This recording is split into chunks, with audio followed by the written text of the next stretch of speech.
Pucuk manis pematang budi, pucuk purut digetus rusa. Yang manis bernama budi, yang indah bernama bahasa. Terima kasih pengacara majlis yang berbahagia, guru besar, guru-guru, rakan-rakan kombinasi, para juri yang arif lagi bijaksana sebagai penegak keadilan, penjaga masa yang budiman, dan seterusnya hadirin hadirat, warga dewan yang saya kasihi sekalian. Assalamualaikum warahmatullahi wabarakatuh dan salam sejahtera pembuka bicara. Berdirinya saya di atas persada indah tidak lain dan tidak bukan kerana ingin menyampaikan sebuah pidato yang bertajuk Fungsi Bahasa Melayu sebagai Bahasa Kebangsaan, Bahasa Rasmi dan Bahasa Perpaduan. Di Malaysia, bahasa Melayu menjadi bahasa kebangsaan dan sekaligus berfungsi sebagai bahasa rasmi negara. Bahasa kebangsaan dapat diaktifkan sebagai bahasa yang diterima dan digunakan oleh penduduk dalam sebuah negara. Bahasa kebangsaan bagi negara Malaysia ialah bahasa Melayu. Para hakim yang bijaksana lagi arif. Wacana saya yang pertama, fungsi bahasa Melayu sebagai bahasa kebangsaan. Tuan-tuan dan puan-puan, ingatlah bahasa Melayu mesti perkasa dalam negara Malaysia untuk kepentingan kebangsaan.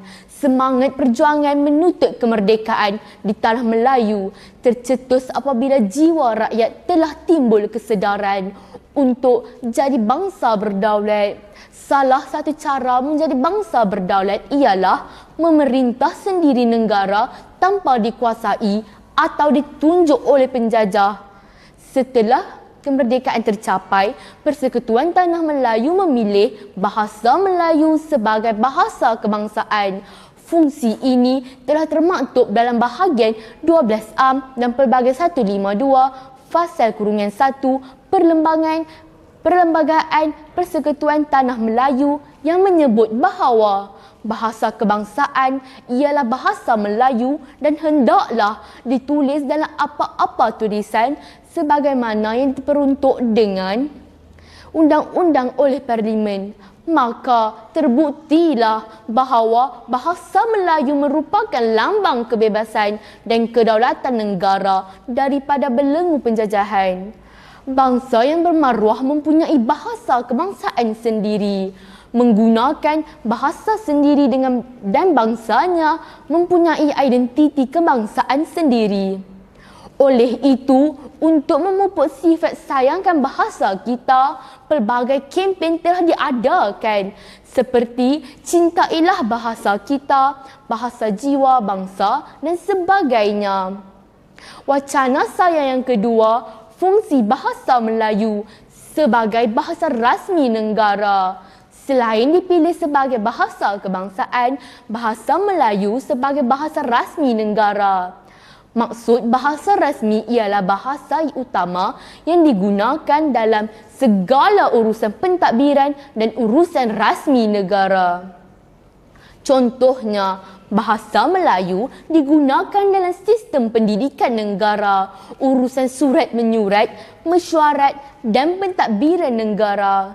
Cuba kita renung, bukakan mata, celikkan minda dalam mesyuarat-mesyuarat kerajaan, persekutuan dan kerajaan negeri, di persidangan-persidangan, seminar-seminar, di parlimen, bahkan dalam pembicaraan di mahkamah, mesti menggunakan bahasa Melayu.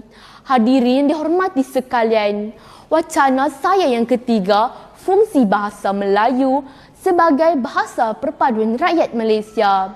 Bahasa perpaduan bermaksud bahasa yang digunakan sebagai tali pengikat kemufakatan antara anggota masyarakat. Hal ini kerana masyarakat kita adalah masyarakat majmuk yang berbeza.